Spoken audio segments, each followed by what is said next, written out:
Okay, let's jump right in. This deep dive is into 1 Kings chapter 16.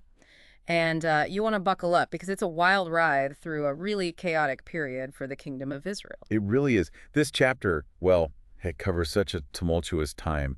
You see these rapid changes in who's on the throne, a lot of violence, and there's this consistent, almost tragic theme running through it. Yeah, what's that?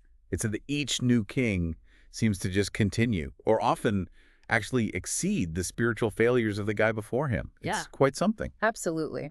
So we're going to start with the end of King Baasha's time, then quickly move through these like blink and you miss them reigns of Elah and Zimri Right. before we land on Omri, and then that sets the stage for the really infamous King Ahab. Mm-hmm. It's a story packed with raw power grabs, stark divine warnings through prophets, and just this profound spiritual decline, playing out right at the top. Yeah, it paints a very clear picture, I think, of the consequences when leadership consistently turns away from the path the sources describe as, well, faithful. So the chapter kicks off with Baasha. The text reminds us he was like lifted up from the dust, right?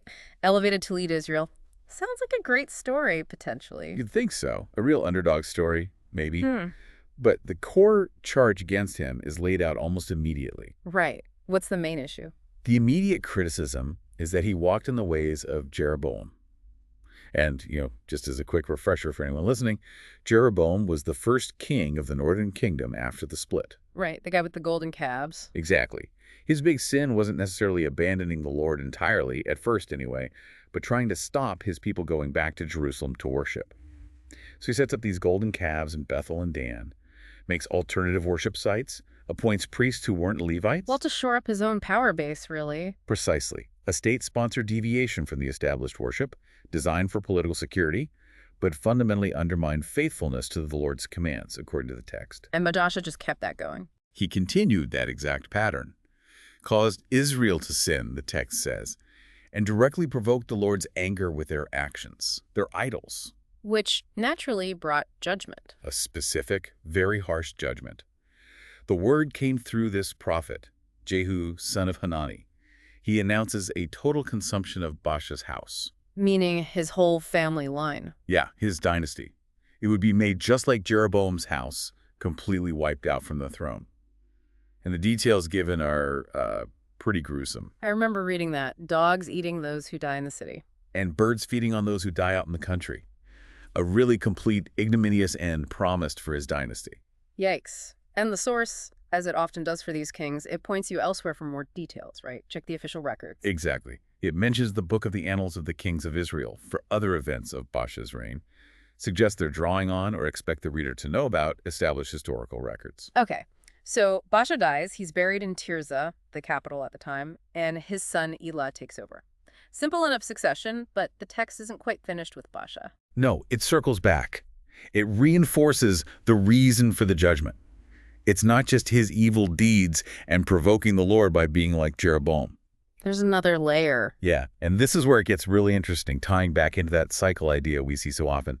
The text explicitly adds that judgment also came upon Baasha because he had previously destroyed Jeroboam's house. Wait, hang on. So the judgment on Baasha's family, which mirrors Jeroboam's fate, was partly because Baasha himself had wiped out Jeroboam's family. That's exactly what it seems to imply, yeah. So he's condemned for the very thing that's now prophesied to happen to him. That seems ironic. It is, isn't it? Yeah. Baasha was, you could say, an instrument of the Lord's judgment against Jeroboam's house earlier on.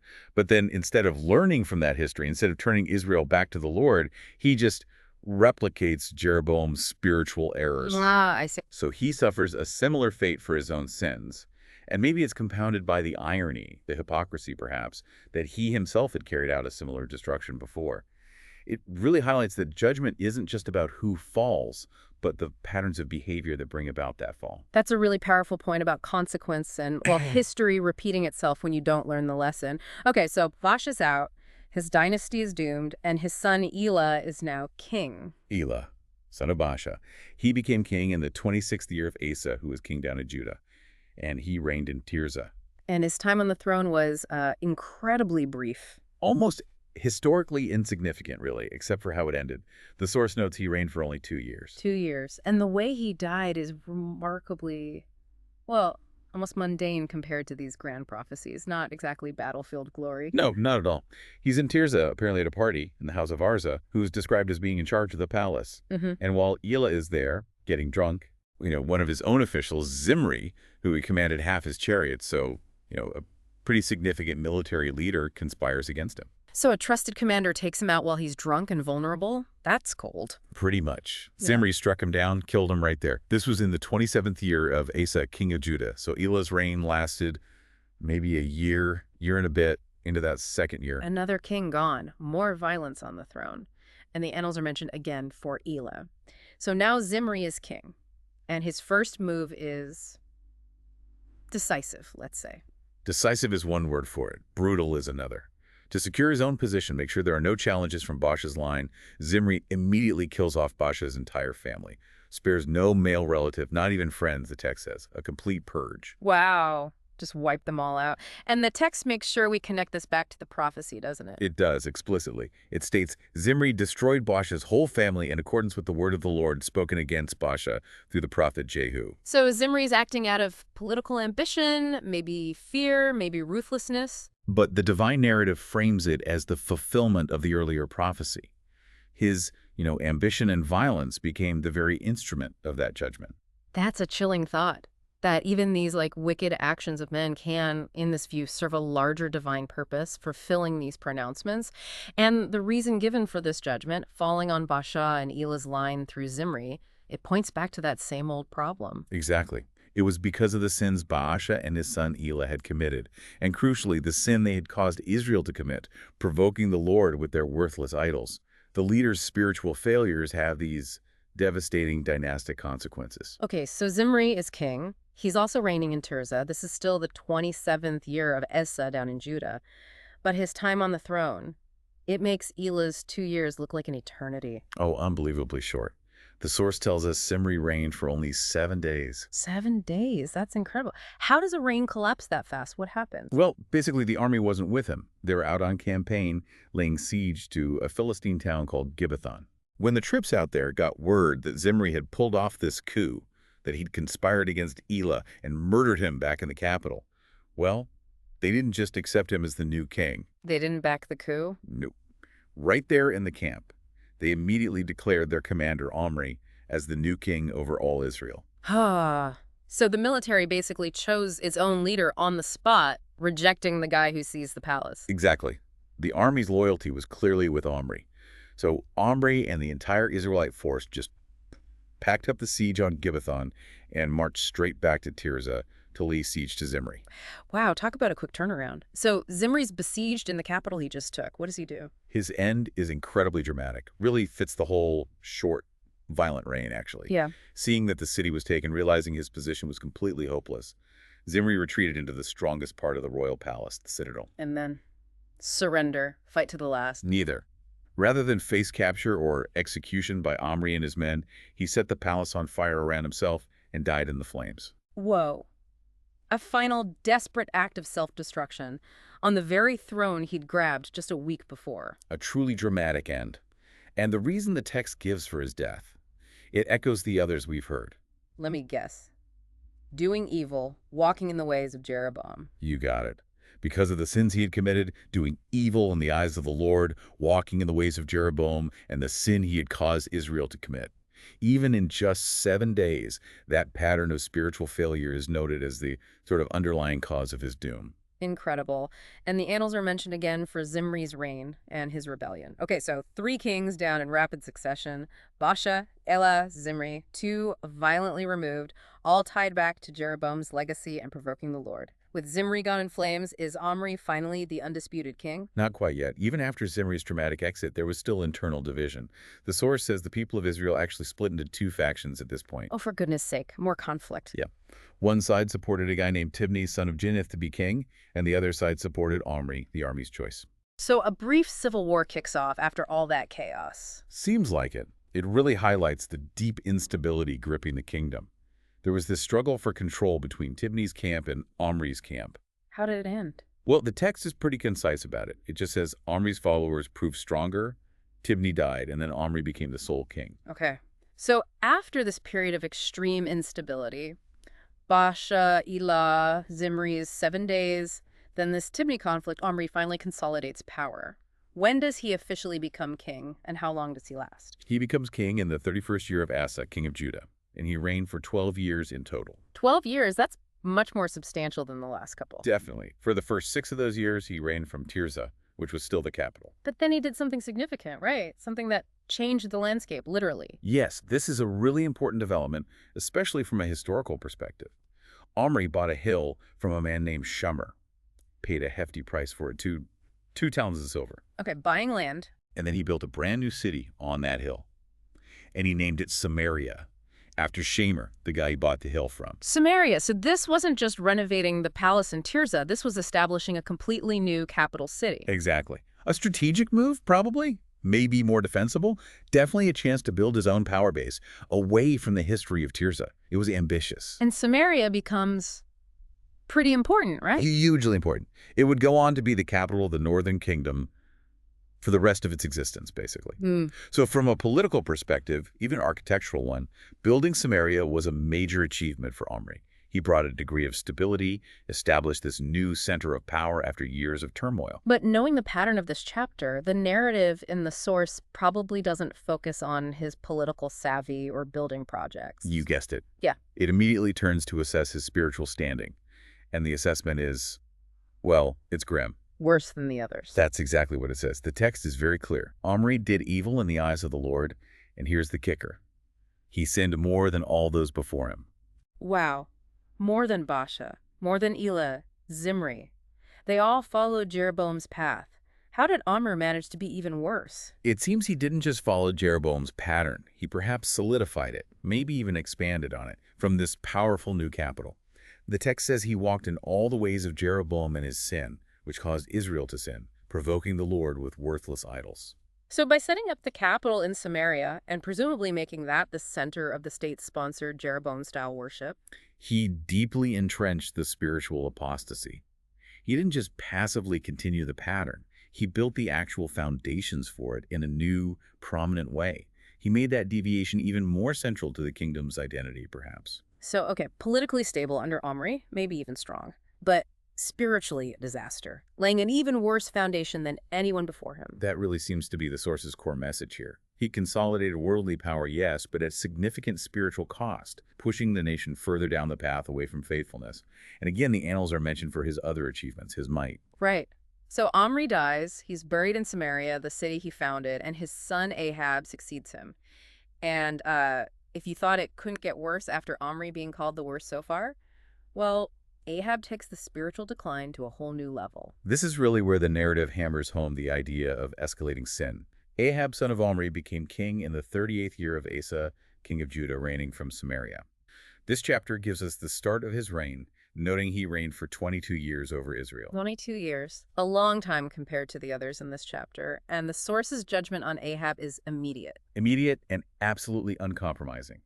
It states, quite unequivocally, that Ahab, son of Omri, did more evil in the eyes of the Lord than any of those before him. Any of them. So even worse than his father Omri, who was already worse than everyone before him. Exactly. This isn't just continuing the pattern anymore. This is presented as a significant, dangerous escalation.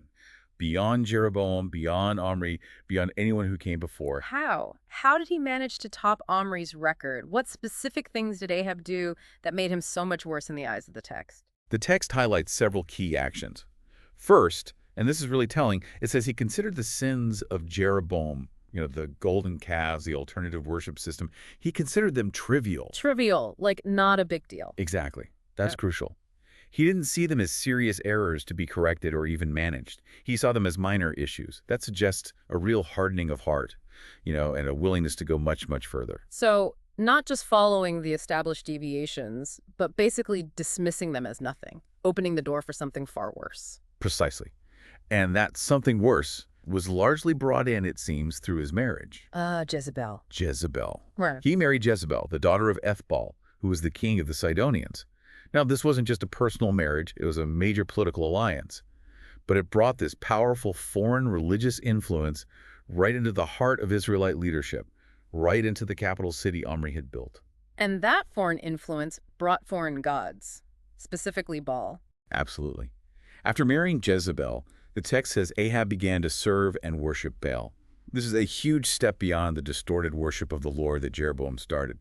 This was the active, official introduction and worship of a major Canaanite deity into Israel. And he didn't just, like, do this privately? Oh no, he made it public, official, state-sponsored. He built a temple for Baal right there in Samaria, the capital. And he set up an altar for Baal inside it. In the capital city his father built. Wow. And it didn't stop there. He also made an Asherah pole, which is another really significant symbol associated with Canaanite fertility worship. This wasn't just personal sin. This was the state actively promoting foreign idolatry from the seat of power. So let's recap Ahab's innovations in evil here. He takes Jeroboam's state-sponsored deviation, called it trivial. He makes a powerful foreign alliance through marriage. Then he actively installs and promotes Baal and Asherah worship in the capital. It sounds like a deliberate rejection of Israel's God. That's certainly the picture the text paints. It concludes its assessment by stating that Ahab did more to provoke the Lord, the God of Israel, to anger than all the kings of Israel who were before him. He represents the absolute lowest point yet in the spiritual trajectory of the northern kingdom, according to this narrative. Okay, what a downward spiral. Now, the chapter ends with something that feels a bit random, almost tacked on after this history of kings. Yeah, it just sort of drops this in at the end. In his days, Hill of Bethel rebuilt Jericho. Jericho. Hang on, wasn't there a curse on rebuilding Jericho? From way back, from Joshua's time? The very one. After the Israelites destroyed it, Joshua pronounced this curse on anyone who would rebuild it. And the text here provides a very specific and frankly tragic detail about the cost Hill paid. What was the cost? It says he laid its foundation at the cost of his firstborn son, Abiram, and he set up its gates at the cost of his youngest son, Segub. Oh, that's horrific. He lost both his oldest and youngest sons in the process of rebuilding the city. That's what the text states. A terrible, terrible price. And the source immediately connects this personal tragedy right back to that ancient curse. How so? It states explicitly that this happened in accordance with the word of the Lord spoken by Joshua, son of Nun. Centuries later, Joshua's ancient pronouncement against anyone rebuilding Jericho and the specific cost in sons came to pass in Hale's life. Wow. So you have this chaotic, bloody narrative of kings rising and falling, getting worse and worse spiritually, judgments flying left and right. And then it ends with this quiet, almost chilling note about a city being rebuilt, fulfilling a prophecy that was hundreds of years old at this devastating personal cost. It really feels like it serves as this powerful coda to the whole chapter, doesn't it? Amidst all the immediate chaos, the rapid turnover of dynasties, the immediate judgments, this detail about Jericho is like a stark reminder. It suggests that divine words, whether spoken recently against a king's house or centuries ago against a city, they have a long memory in this narrative, and they will eventually come to pass, often with painful, concrete consequences. So this chapter really gives us this concentrated, intense look at instability and spiritual decline in Israel. You've got the rapid succession of kings, the escalating sin from one to the next, and prophecy being fulfilled right through these violent, often tragic events. It's a powerful and maybe disturbing case study on the impact of leadership's spiritual choices, not just on their own fate, their own dynasty, but on the direction and the spiritual state of the entire nation. That journey from just following Jeroboam's bad pattern to dismissing it as trivial under Ahab and then actively embracing Baal worship, it's such a clear downward spiral. And for you listening right now, what does this intense, chaotic period, all this leadership failure, this profound spiritual decline, what does it tell you about consequences, about the impact of choices, maybe the uncomfortable influence of history, how patterns repeat and worsen? Yeah, you see them repeating, getting worse, leading to deeper and deeper trouble. And maybe consider that final, almost hidden detail about the rebuilding of Jericho, the terrible cost Hiel paid with his sons. What does that seemingly unrelated event add to this whole narrative about king and kingdoms rising and falling based on their faithfulness or their lack of it? What does it perhaps suggest about the enduring power of ancient words and the potential cost of disregarding them, even when the world around you seems completely caught up in immediate political chaos and moral decay?